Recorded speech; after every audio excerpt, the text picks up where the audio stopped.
Os fatores estão se alinhando para que a gente tenha nesse ciclo simplesmente uma bull run similar, muito igual à bull run de 2017. São os mesmos alinhamentos de fatores que aconteceram em 2017, que entregaram uma alta de mais de 3.000% para o Bitcoin e entregaram também uma altcoin season, que é aquele período onde a dominância do Bitcoin cai abaixo da casa de 50%, e nós ainda não tivemos nesse ciclo de 2024 e 2025. Se você quer entender quais que são esses fatores que estão entrando em alinhamento para que a gente tenha essa bull run forte no mercado cripto e essa altcoin season, e também quer entender algumas oportunidades que estão surgindo nesse momento no mercado, basta você deixar o like aqui no vídeo, se inscrever no canal, ativar o sininho de notificações e ficar comigo até o final do vídeo para que você não perca nenhuma informação relevante. E bom, pessoal, sejam muito bem-vindos a mais um vídeo aqui do canal Invest Cripto. E nesse vídeo de hoje eu vou falar sobre um alinhamento de fatores que está rolando no mercado cripto nesse momento, junto com alguns fatores macroeconômicos que nos colocam em uma posição de similaridade com a altcoin season e com o ciclo de alta do mercado cripto do ano de 2017. Não o ciclo de alta de 2021, que é o mais conhecido por todos, mas a bull run de 2017, onde nós também tivemos o Bitcoin se valorizando bastante, a gente pegando ali da data do halving até o pico do ciclo, a gente teve uma valorização de cerca de 3.000% no Bitcoin, e nós também tivemos a altcoin season acontecendo. Eu vou falar sobre esse movimento que está acontecendo no mercado, no macro e também dentro do mercado cripto, que está trazendo esse alinhamento de fatores para que a gente tenha a mesma bull run que aconteceu em 2017, e vou mostrar algumas oportunidades de mercado que eu estou enxergando nesse momento. Para começar, eu quero iniciar mostrando aqui para vocês o seguinte: atualmente o mercado ele está projetando dois cortes de juros para o ano de 2025. A gente tem o primeiro corte para acontecer no dia 18/6 e o segundo corte projetado pelo mercado atualmente na data aqui de 10/12. Só que isso aqui é interessante de observar o seguinte: há 2 dias atrás, somente, quando eu fiz uma live exclusiva para os membros aqui do canal, a projeção do mercado era de que nós teríamos o primeiro corte no dia 30/7, 63,5%, e não teríamos mais nenhum corte no ano de 2025. Então a gente consegue perceber que algo aconteceu durante um período de 48 horas que aumentou a probabilidade de corte para o ano de 2025, de um corte somente para dois cortes, e também jogou o primeiro corte que estava projetado para o 30/7 para o dia 18/6. E isso é o que eu falo sobre uma questão que é a seguinte: o mercado ele é muito instável e ele sempre vai ficar reagindo aos dados. Sai um dado aqui, ele aumenta a projeção, sai um dado ali, ele diminui a projeção. O que acontece é que em todo esse período onde o mercado estava projetando somente um corte para o ano de 2025, a gente estava vendo o BTC caminhando ali para a casa dos 90 mil, chegou a bater na casa de 93 mil, depois houve esse reajuste aqui, uma reprecificação positiva com base na nova perspectiva de dois cortes. Em todo esse período, algo que não mudou foram as projeções dos diretores do Fed para o ano de 2025. Em todos esses períodos que a gente estava vivendo no mercado agora, nessas últimas semanas, mesmo com o medo do mercado de que a gente só tivesse um corte ou não tivesse corte para o ano de 2025, os membros do comitê do FONC ainda projetam dois cortes para o ano de 2025. A gente terminando aqui na taxa de 3,87% na taxa de juros lá dos Estados Unidos. Então, se você quer ter uma visão mais concreta desse entendimento do mercado a respeito de corte de juros, observe, na verdade, não a expectativa em si do mercado, já que ele vai mudar diariamente ali. Talvez, se você não tem tempo para acompanhar o mercado diariamente, você não consegue fazer esses acompanhamentos. Observe a expectativa dos membros, dos diretores do Fed. E isso não mudou em todo esse período. Então, se o mercado começou a projetar um e os membros, os diretores do Banco Central americano ainda estavam projetando dois, já era de se entender que isso era um movimento de oportunidade do mercado, e agora o mercado em si está jogando também essa expectativa de dois cortes de juros para o ano de 2025, com base em alguns acontecimentos que vem rolando aí nesses últimos dias, e eu vou mostrar aqui para vocês nesse vídeo. O principal fator que vem trazendo medo para o mercado nesses últimos dias é a questão, a dinâmica das tarifas do Trump lá nos Estados Unidos. E essa questão aqui das tarifas do Trump, ela está trazendo medo para o mercado, não porque em si das tarifas, tá? Mas sim porque as tarifas impactam na inflação. Tecnicamente, se a gente for olhar nos livros de economia e tudo mais, políticas tarifárias podem gerar inflação, tá? E esse é o medo do mercado, porque se a inflação sobe, nós não podemos ter corte de juros, nós não teremos mais corte de juros. Inflação em alta, se o Fed continua com seu estímulo de corte de juros, isso vai fazer com que a inflação suba ainda mais. e aí os Estados Unidos entram em um período ali com a inflação altíssima. E não é de interesse do Banco Central americano que isso aconteça. Então, o medo em si do mercado com essas tarifas do Trump é que isso gere inflação, tá? O que está acontecendo é que alguns diretores do Fed estão dizendo que em 2018, quando o Trump implementou essas tarifas, isso não teve impacto na inflação. Então, eles estão dizendo que isso pode se repetir e que novamente não teremos impacto na inflação. E também existe uma inflação que é a inflação mais importante de se acompanhar lá nos Estados Unidos, que é a inflação PCE. Ela é sempre divulgada no final de cada mês, uma vez por mês, e ela vai ser divulgada dessa vez aqui no dia 28 de fevereiro. Nós tivemos no meio do mês a inflação CPI, que é a segunda inflação mais importante lá dos Estados Unidos. Só que o CPI e o PCE, eles possuem componentes similares. Os componentes basicamente são os mesmos. O que muda de um para outro é o peso. E aí o medo que surgiu no mercado foi de que o número cheio ali do CPI, ele veio acima da expectativa. Então, o mercado entendendo talvez ali que o PCE pudesse também vir acima da expectativa, de imediato já ficou com medo dessa situação. Só que, analisando os componentes ali detalhadamente, entendendo que o componente que tem um peso X no CPI não tem o mesmo peso X no PCE, observando essa dinâmica, os economistas chegaram à conclusão ali de que esse PCE, na verdade, ele não vai vir tão quente, tão forte quanto o CPI veio no meio do mês. Então, isso é um insight aqui que já traz a perspectiva do mercado de que o PCE, divulgado no dia 28 de fevereiro, demonstre uma inflação branda, não uma inflação forte ali, quem sabe até mesmo vindo abaixo da expectativa, já que a expectativa do mercado pode estar um pouco desalinhada com base na realidade.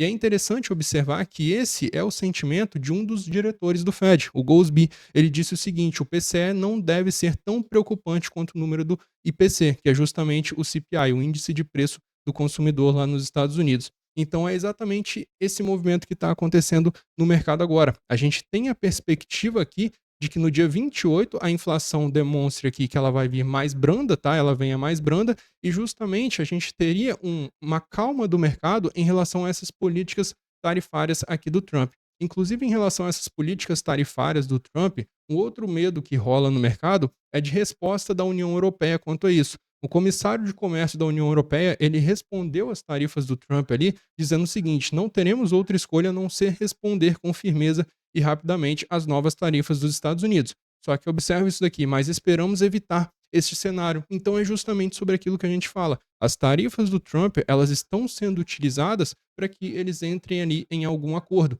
E a própria União Europeia não quer entrar em uma guerra comercial com os Estados Unidos também. Então eles também vão buscar esse acordo para alinhar ali, para que os Estados Unidos tenham o que ele queira ali e que a União Europeia talvez também tenha algo que ela queira. E aí uma informação que saiu nas últimas horas que vem trazendo um sentimento de positividade para o mercado em relação à possibilidade de uma bull run similar à bull run de 2017 é a respeito do quantitative easing e do quantitative tightening do Fed.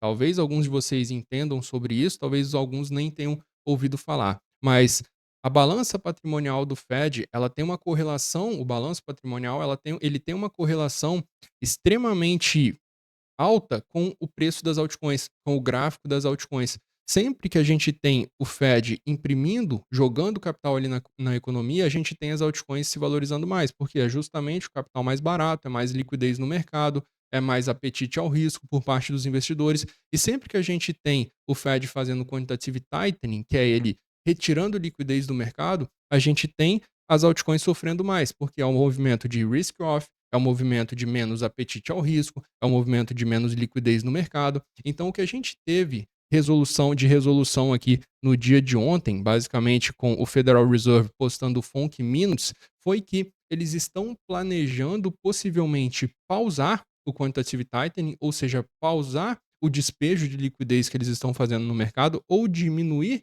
o ritmo de despejo que eles estão fazendo. Pensa no seguinte, a gente está num momento de quantitative tightening. Concorda comigo? A gente está num momento de quantitative tightening. Então, a gente está sofrendo um despejo do Fed no mercado. O Fed ele está despejando os títulos ali e ele está removendo liquidez do mercado. Porque se ele despeja os títulos, alguém precisa comprar. Se ele vende, alguém está comprando. E esse alguém que está comprando, esse institucional que está comprando, ele poderia estar estimulando os mercados de renda variável. Então, é o seguinte, se ele para com esse despejo, esse institucional, tá, ele já pode buscar por outras opções. Isso não significa que ele já vai iniciar a compra, ele não vai mudar de fase do quantitative tightening para o quantitative easing. Só que só dele parar, justamente a gente já pode ter a bull run similar à bull run de 2017 acontecendo no mercado cripto. Observem aqui, no ciclo de 2017, esse gráfico aqui ele é referente à balança do Fed, ao balanço patrimonial do Fed, e aí a gente consegue ver períodos onde o Fed aumenta o seu balanço patrimonial, ele compra e joga capital na economia. Se ele está comprando de alguém que está vendendo, e esse alguém que está vendendo, ele vai receber o capital do Fed ali, então justamente ele vai estimulando e aumentando a liquidez do mercado. Foi o que aconteceu de 2020 para 2021 aqui, que trouxe aquela grande alta no mercado cripto, um período onde a gente também teve a altcoin season. Só que de 2016 aqui até 2018, o Fed ele manteve a sua balança patrimonial estável. Ele não aumentou a sua balança patrimonial. Basicamente, o que ele fez foi não despejar, foi não remover liquidez do mercado. E se a gente está vivendo agora um período de remoção de liquidez do mercado e a gente muda para um período onde o Fed para de remover liquidez do mercado, isso tecnicamente aumenta a liquidez do nosso mercado. Porque em vez do institucional ali gastar o seu capital com compra de títulos e tudo mais, ele vai buscar alguns outros investimentos e justamente isso tende a aumentar a liquidez dos mercados de renda variável. Observe aqui que você não precisa acreditar que eu estou falando que desse período aqui que o Fed não aumentou a balança patrimonial dele, nós tivemos uma alta forte no mercado cripto. Vai no gráfico e observe o período de 2016 até o início de 2018. 3.113% de alta no BTC e nós também tivemos a altcoin season acontecendo. Diferentemente do que aconteceu nesse ciclo, nós não tivemos ainda a altcoin season acontecendo. Basta você analisar a dominância do BTC. Em todos os outros ciclos que nós tivemos a altcoin season acontecendo, a dominância caiu abaixo de 50%. Então, se o fator para que a altcoin season já tivesse acontecido, mas que não tivemos a valorização de diversas criptomoedas por conta da grande quantidade de criptomoedas no mercado, se esse fosse o fator da altcoin season ter sido mais fraca nesse ciclo, nós teríamos a dominância do BTC caindo abaixo de 50%.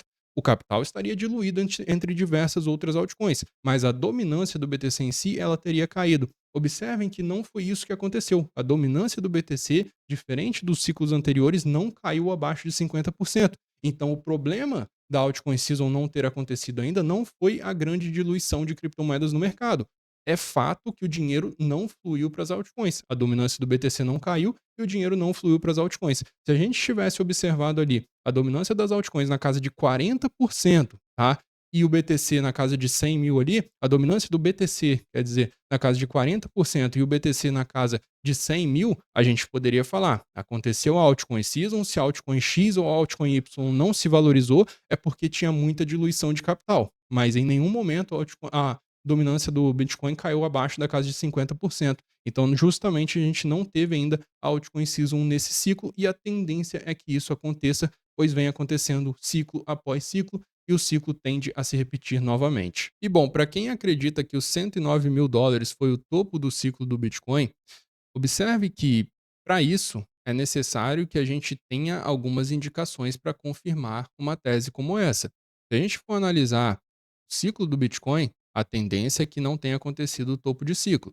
Se a gente for analisar indicadores on-chain, observe aqui na tela alguns indicadores de pico de ciclo de bull market para você vender no topo do ciclo. 0 de 30 indicadores aglomerados aqui estão indicando topo de ciclo. Nenhum deles ainda foi ativado. Alguns estão com divergências muito altas ainda, como por exemplo o P-Cycle Top Indicator, que ativa aqui quando o BTC chegar na casa de 147 mil dólares. Atualmente a gente ainda está na casa de 97, 96, 98 mil dólares, bem distante ainda, tá? E diversos outros indicadores aqui que você pode acompanhar através desse formato. E outra coisa, agora a gente tem uma dinâmica mais clara ali em relação ao Fed terminando o quantitative tightening, e isso vai aumentar a liquidez do mercado. A gente ainda tem projeções de corte de juros para acontecer. Isso vai também aumentar a liquidez do mercado. A gente pode ter uma bull run similar à bull run de 2017, os fatores estão se alinhando para isso. Então, pensando nesse momento atual do mercado,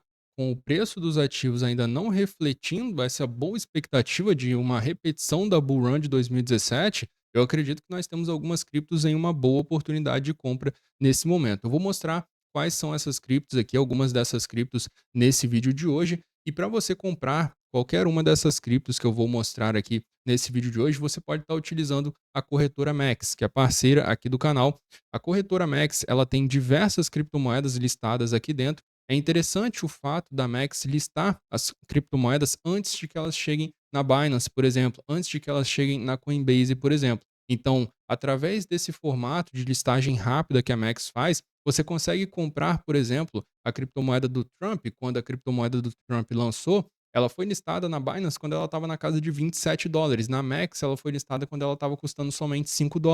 Olha a divergência entre uma e outra. A Max, ela lista essas criptomoedas de baixo market cap e é uma excelente corretora para você comprar gemas no mercado cripto. Criptomoedas que ainda não estão listadas na Binance, porque quando acontece o movimento de listagem, acontece uma valorização e depois acontece o despejo, por exemplo, tá? Aí muitos só compram quando acontece a valorização. Tem que lembrar que existem pessoas que estão compradas antes, e é justamente pessoas que compram on-chain ou compram em corretoras que listam tokens de baixa capitalização de mercado, como a Max. Além desse benefício, dessa característica da Max de você poder comprar criptomoedas com baixa capitalização de mercado antes delas explodirem em uma listagem, em uma eventual Binance ou uma eventual Coinbase, nós temos também aqui um benefício para quem fizer a assinatura por parte aí do link que vai estar na descrição e no comentário fixado, para você poder ganhar cerca de US$ 500 atualmente. Isso dá por volta de R$ 3.000. E para participar desse sorteio aqui, para quem se cadastrar através do link, você só precisa se cadastrar através do link, fazendo um depósito de cerca de US$ 100,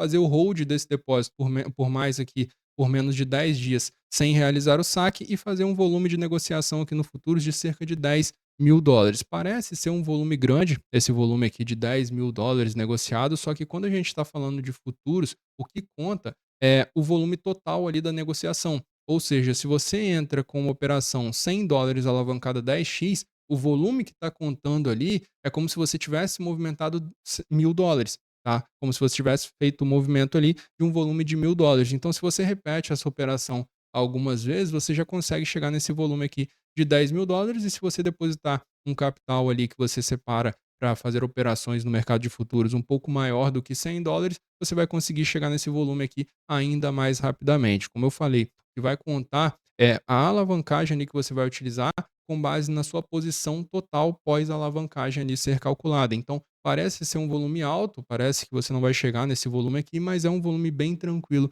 de ser atingido. Com algumas operações você consegue chegar nesse volume aqui negociado. E bom, voltando a falar sobre algumas criptos que nesse momento estão entregando uma oportunidade, no meu entendimento, a gente tem o Ethereum na casa de US$ 2.700 ainda. O Ethereum, para quem não está posicionado nele ainda, ele está dando uma oportunidade bem interessante. Inclusive, para quem é um investidor ali que tem menos apetite ao risco, aquele investidor mais conservador, o Ethereum é uma baita opção para você conseguir multiplicar o seu capital nesse ciclo de alta ainda, sem você se expor a um enorme risco. Ele está com uma simetria muito grande aqui, no meu entendimento, só dele bater no topo do ciclo anterior dele, que a Solana conseguiu bater, o Bitcoin conseguiu bater, XRP conseguiu bater, BNB conseguiu bater, diversas das maiores criptomoedas do mercado conseguiram bater e o Ethereum ainda não conseguiu atingir esse topo do ciclo anterior dele, já te daria aqui uma valorização de praticamente 70, 80% em relação ao valor atual dele. Então, ele é muito bom para você ter uma base consistente no seu portfólio ali, com um ativo que é a segunda maior criptomoeda do mercado, a única criptomoeda hoje, além do Bitcoin, que tem um ETF da BlackRock e um ETF da Fidelity, dois dos três maiores gestores de ativos do mundo, primeiro e terceiro colocado nessa questão dos maiores gestores de ativos do mundo, é o Ethereum. Ele é o único que tem esses ETFs e o único que pode absorver essa demanda institucional por altcoins. Então, na minha visão, no meu entendimento, o Ethereum ele está com uma assimetria bem interessante aqui de ser capturada. A Solana é uma cripto que, na minha visão, também está entregando uma oportunidade nesse momento. Finalmente, depois de muito tempo, a Solana fez uma correção mais forte, chegou a bater ali próximo da casa de US$ 150 novamente, chegou ali na beiradinha de US$ 160 e agora já está se recuperando para a casa de US$ 174. Vale a pena ficar de olho na Solana, no meu entendimento, porque esse FUD que está rolando nela não afetou algumas características ali de volume, por exemplo, negociado, a característica da Solana ser a blockchain do povo, como eu gosto de falar, tá? A blockchain que está atraindo a população para entrar dentro do mercado cripto, isso ainda não foi alterado. Então a Solana ainda continua sendo essa blockchain ali com grande aderência dos novos investidores no mercado. Isso faz com que volume on-chain seja gerado e para você negociar on-chain na rede Solana você precisa necessariamente do token Sol. Então é inevitável uma questão ali de crescimento da Solana com esse crescimento do número de usuários no mercado cripto, principalmente on-chain dentro da rede Solana. Uma cripto que está fora do radar, mas ela é líder no setor dela, e isso é muito interessante no mercado cripto, principalmente quando ela monopoliza o setor dela e ninguém consegue chegar nem perto, falando dentro do próprio setor dela ali, não consegue nem chegar perto do tamanho que ela tem ali dentro do setor, é a Chilis. A Chilis é uma cripto que no ciclo passado chegou a custar aqui 0,60 centavos em relação ao valor atual dela, seria mais de 10 vezes de multiplicação. É interessante que ela não é aquela cripto que teve uma grande inflação, então é impossível dela voltar ao topo do ciclo anterior, porque ela gerou muitos tokens ali, então ela precisaria aumentar muito a capitalização de mercado em relação ao ciclo anterior. Se você for olhar aqui, o topo dela no ciclo anterior foi na casa de 3,4 bilhões de capitalização de mercado. Hoje ela tem 500 milhões de capitalização de mercado. Teve uma leve inflação sim, a gente consegue perceber isso, mas nada que impeça ela de voltar nessa casa de 0,50 centavos, como eu falei anteriormente. O que é interessante da Chilis, que eu falei, é que ela é líder no setor dela. Então, se você vai olhar para o setor dela aqui, que é a blockchain de esportes, tá? Aquilo focado ali em esportes, em game e tudo mais, a Chilis é a líder do setor delas, de esportes, como eu falei, tá? Ela tem aqui, se a gente for observar, parcerias com as maiores equipes do mundo. Então, é muito difícil que chegue uma outra cripto focada nessa blockchain aqui de fornecer fan tokens, por exemplo, e consiga tomar o lugar da Chilis, porque todos esses clubes aqui eles já estão com parcerias com a Chilis. Aqui a gente tem os maiores clubes do mundo: Barcelona, Juventus, Paris Saint-Germain, Milan. Aqui no Brasil a gente tem Atlético Mineiro, Flamengo, a gente tem Vasco, Palmeiras, a gente tem Fluminense, Bahia, Internacional, Corinthians, tá? E diversos outros clubes, São Paulo aqui também, e diversos outros clubes grandes ao redor do mundo, Manchester City aqui também. Então, como eu falei, no setor dela, nessa questão de uma blockchain focada para esportes, como eles dizem aqui, tá? Também tem algumas parcerias aqui com equipes de gaming, para quem conhece aí a MBR do CS, tá? Então, focada nessa característica aqui, nesse setor, não tem como uma outra chegar aqui e tomar o espaço dela no momento. Então, ela monopoliza um setor ali e ela é a maior desse setor. Aqui a gente pode observar que ela também tem algumas características aqui, tá? Como a sua própria blockchain. Ela é uma blockchain ali que tem a sua própria camada ali, a sua própria rede. Isso possibilita que você consiga, por exemplo, fazer pontes, você consegue explorar os blocos ali dentro, tá? E você consegue também fazer staking, já que ela é uma blockchain ali com característica de Proof of Staking. Aí você consegue fazer um staking delegado aqui através da própria plataforma dela, onde você consegue gerar um APR, que é o rendimento anual, de cerca de 20%, dependendo aqui do validador que você escolher para fazer a sua delegação. É como funciona ali no Ethereum com a Lido, por exemplo, tá? Você faz a delegação ali, você não vai ter a quantidade necessária para você ser um validador, porque é uma quantidade grande que você precisa ter, mas você consegue fazer a delegação aqui e participar para gerar um rendimento aí. Então, se você teria interesse de manter o ativo ao longo prazo, além de você ter a valorização do ativo nesse longo prazo ali, no APR aqui, ou seja, no rendimento de 12 meses, você teria uma quantidade de tokens ainda a mais ali de 20%, aproximadamente aqui em alguns validadores, como a gente pode observar. Para fazer a delegação, você vai utilizar a própria rede da Tines, você vai conectar a sua carteira aqui, então você utilizaria a própria rede da Tines e faria a delegação aqui, tá? Você sacaria da corretora e aí você pode utilizar a Max, por exemplo, como eu falei, para fazer a compra, você saca para o seu endereço de carteira on-chain aqui, no caso uma MetaMask pode ser utilizada, tá? Na rede da própria Tines, como eu falei, ela tem a sua rede própria e você consegue colocar aqui a quantidade de Tines que você quer colocar em staking para gerar esse APR aqui, que vai te dar uma quantidade a mais de token no final aqui desse período. No caso aqui, um APR, no caso de 20%, um período de 12 meses. Um outro fator que me chamou bastante atenção aqui na Chilis, para entender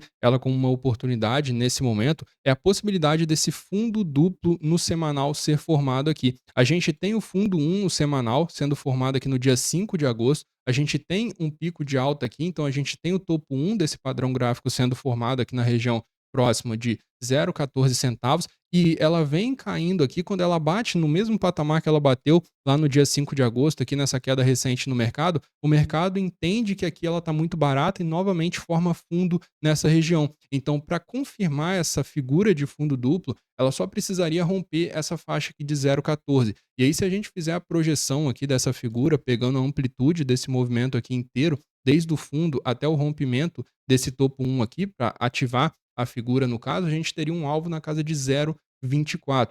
É uma simetria bem interessante, ainda mais se a gente considerar que isso seria uma operação, por exemplo, da seguinte forma: a gente colocaria aqui um stop abaixo desse fundo, porque se ela perder esse fundo aqui, ela descaracterizaria o padrão de fundo duplo, porque ela faria um fundo abaixo do fundo anterior e aqui um topo abaixo do topo anterior, tá? Então não seria o padrão fundo duplo clássico, mas se ela bate ali e segura, assim como ela está segurando, seria um risco retorno aqui de cerca de 17 vezes, 17 para 1 esse trade aqui seria. Então é um risco retorno bem interessante aqui no meu entendimento. E bom, a Radium é uma cripto que também vai subir junto com a Solana, então é uma excelente forma de você se expor ao crescimento da rede Solana ali. Ela tem um market cap de apenas 1,3 bi, isso faz com que ela tenha mais assimetria no caso do que a Solana, tá? É mais fácil dela subir do que a Solana. Se a Solana sobe 20, 30%, a Radium pode subir 100%, porque ela vai precisar de menos capital entrando nela para subir. É bem interessante observar criptos que oferecem essa possibilidade para você, tá? Na rede Ethereum, a gente tem um beta de Ethereum, que na minha visão é um dos mais interessantes atualmente do mercado, ainda mais pelo padrão de price action dele aqui, tá caindo bastante, ainda não teve aqui uma recuperação forte, que a Etena, no caso aqui, que está na casa de 0,40, essa é uma boa região para estar posicionando a Etena na sua carteira. Ela acompanha o movimento do Ethereum, então o Ethereum subindo, ela vai acompanhar a valorização do Ethereum. E na rede da Solana, novamente, nós temos a Júpiter, que toda vez que ela cair, na minha visão, vai ser uma oportunidade. Esse programa de recompra de tokens que eles implementaram ali com base nas taxas utilizadas dentro da plataforma, como eu já expliquei aqui em diversos vídeos, vai trazer uma pressão constante de compra para esse token. Então vai ser muito difícil esse token cair e basicamente ele não voltar. Porque toda vez que a rede Solana for utilizada on-chain, e é isso que vem acontecendo, a Júpiter é uma das mais utilizadas ali, ela é uma agregadora DEX, tá? E ela é uma das mais utilizadas. Então, a utilização dela gera taxas que geram recompra de tokens, é pressão atrás de pressão, de pressão, de pressão de compra. E isso faz com que toda queda na Júpiter seja, no meu entendimento, uma oportunidade para você abaixar o seu preço médio, caso ela vá abaixo do seu preço médio. Ela estava esses dias na casa de 0,68, são quase 20% em relação ao valor que ela está atualmente. E bom, pessoal, lembrando, se quiser comprar qualquer uma dessas criptos e ainda concorrer a um bônus aqui de US$ 500 na corretora, faça o seu cadastro na Max, o link está na descrição e no comentário fixado. A Max ela também é muito interessante porque ela oferece uma dinâmica aqui de taxas muito baixas, tá? Se você for utilizar a Max e você tiver um capital grande, você pode poupar um bom capital, tá? Você observa aqui que para compras no spot, algumas corretoras elas vão oferecer a taxa de compra ali de cerca de 0,05%. Tá? Na Max ela é zerada. Isso é uma taxa escondida que eles nem te mostram ali. Tá? Então você vai fazendo compra e você está sempre ali, eles estão sempre comendo US$ 50 seu, US$ 10 seu. Aqui na Max não tem essa característica de compras ali de taxa nas compras. Você pode ver que você pode comprar XMR com taxa zero, Melania com taxa zero, HBAR, DOT, tem Arbitrum, Popcat, tudo com taxa zero aqui dentro da Max, tá? E no futuros também, você abre as suas negociações com taxa zero. Existem corretoras aí que você vai abrir uma operação de US$ 10.000 na corretora, tá? Fazer uma operação long de US$ 10.000, por exemplo, e você vai pagar US$ 50 de taxa, só para abrir aquela operação. Olha só, é um bônus aqui bem interessante, uma característica bem interessante aqui da Max, na minha visão. Se você é mais familiarizado com o mercado de futuros e já parou para observar essa dinâmica das taxas, você entende que isso aqui é algo bem benéfico aí que pode te poupar um bom capital. E bom, pessoal, se vocês quiserem fazer parte do clube de membros aqui do canal para terem acesso a conteúdos exclusivos, lives exclusivas para os membros do canal, uma planilha com diversas altcoins que eu atualizo semanalmente com as melhores regiões de entradas referente àquelas altcoins da planilha, e um grupo privado no Telegram, onde eu compartilho diversos insights ali para os membros do canal, basta você clicar no botão Seja Membro do lado do botão Inscreva-se.